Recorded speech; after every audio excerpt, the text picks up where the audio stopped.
Ravi, and I represent two organizations, ThinkTac and Innovation Science Promotion Foundation. For the last decade, been working on experiential science and maths, helping children learn, topics and 21st century skills using simple materials.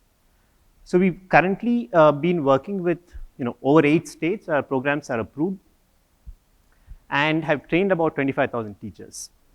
The challenge we faced over the last several years has been that we train teachers, they love the program, but then implementation is weak. So what we noticed is that the first time a teacher implements something in the classroom, it's maybe 10% after training, but then the sustained implementation is less than a couple of percent. So that's really disheartening, and it's very puzzling because what happens is that the teachers love what they see, they really enjoy the activation and engagement of their children, but still they don't implement it on a sustained basis. So when we started in Haryana, we tried to follow the same kind of a template and went around training teachers, getting the program ready, starting to train teachers and so on. But then we came across this initiative called the Micro Improvement Program, or MIP. What MIP involves is actually breaking down a large program into smaller pieces, into very digestible kind of units, and then deliver it to the teachers in those small forms so they don't get overwhelmed, and then it becomes a continuous process. This had fairly amazing results, and I want to request Manojji, who's the head of the education technology at SCERT Haryana, to kind of talk about the program and the results. Thank you, Raviji. And good afternoon and namaskar to all. Micro improvements may sound smaller, but their impact is transformative. Actually, whatever we plan for a larger audience or for a larger time period, in start it seems very difficult, but when we break it into very small pieces and set a smaller targets, it becomes easier. So in Haryana, we have actually, the target was 14,500 schools with over 1 lakhs of teachers and over 26 lakhs of students. So to reach this kind of audience in a smaller time was difficult. So what we did is we have selected a smaller subject areas like science and maths we worked first, and for a smaller schools also. We selected few schools in every block. So in this way, for 2 subjects and for few teachers, we started a small effort of bringing change. So what is STEM Munch?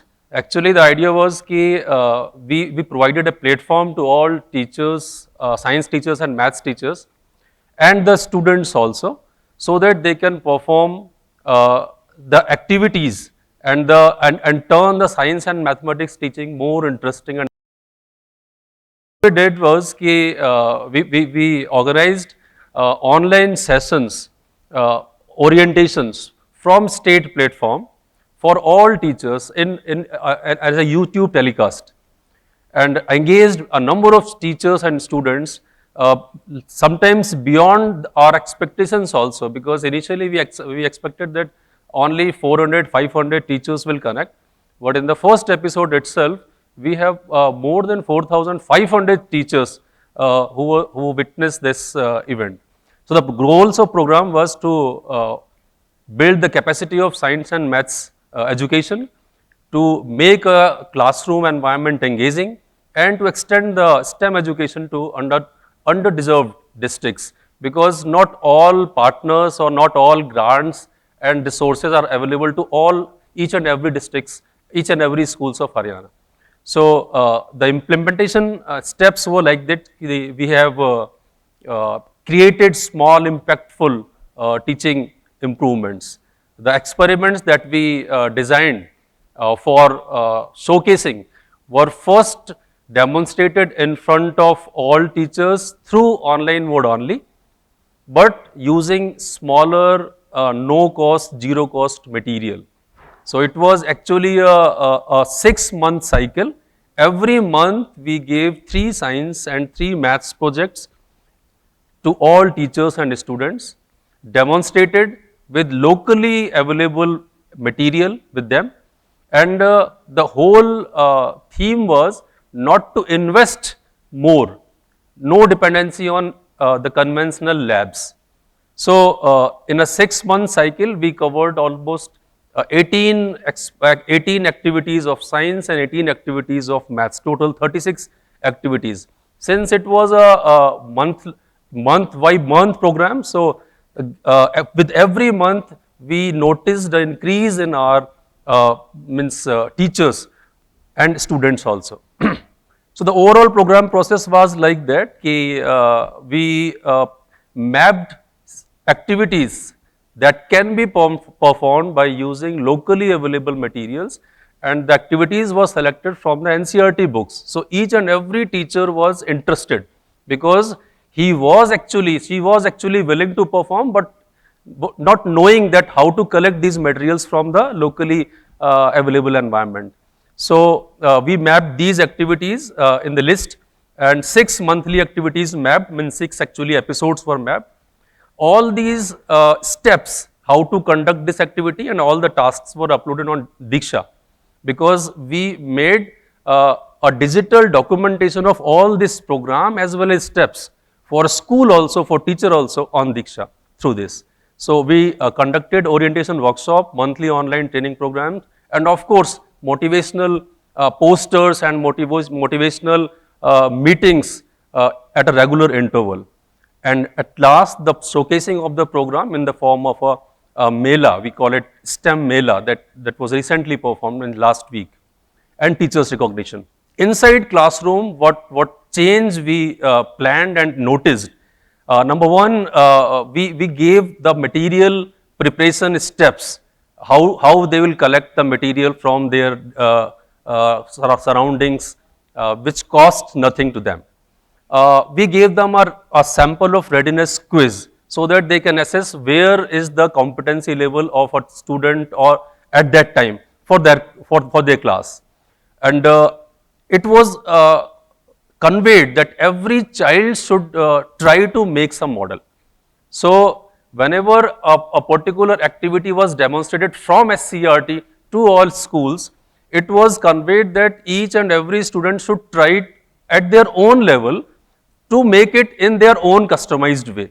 So we got a number of new ways of making the same activity also. So how students will observe while teacher is demonstrating in classroom was also discussed. The quiz at the end of activity, after performing activity, that was also shared with them, so that they can assess how the activity demonstration has contributed to clarity of concepts.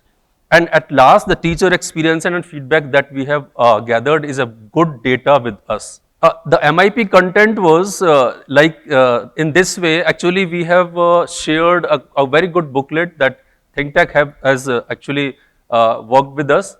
So this activity booklet has very clear and absorbable, understandable steps of doing activity. So this was readily available on through online mode on Diksha, as well as through in the teachers group also. So our instructor at SCERT level, they used only those material like simple plain and paper, or the pencil or color, or the household things to demonstrate that activity. And at the end of each activity, it was desired that a student as well as teacher will submit that activity demonstration event through a project on Diksha. So it was a mass submission of projects from the student side and teacher side also. So these are few pictures of MIP in action. We noticed a very good response from all the schools, those who participated of their own, because for this program, actually it's a voluntary program. It was a voluntary program. State doesn't, even if I was in SCERT, but no compulsion, no pressure on teacher was there to join this program. So this was a whole voluntary program which saw a tremendous response from them. And at the last, after 6 months, we organized, we guided them to organize a mela in their school, so that in all the 6 months, whatever activities they have designed or framed, they should not go waste, and they should demonstrate it in the form of an exhibition. So this was also a very good response from all the schools. And this is the number which we were not expecting in the start of our journey. 4,000, more than 4,000 schools across Haryana, more than 11,000 teachers, and 14,116 projects.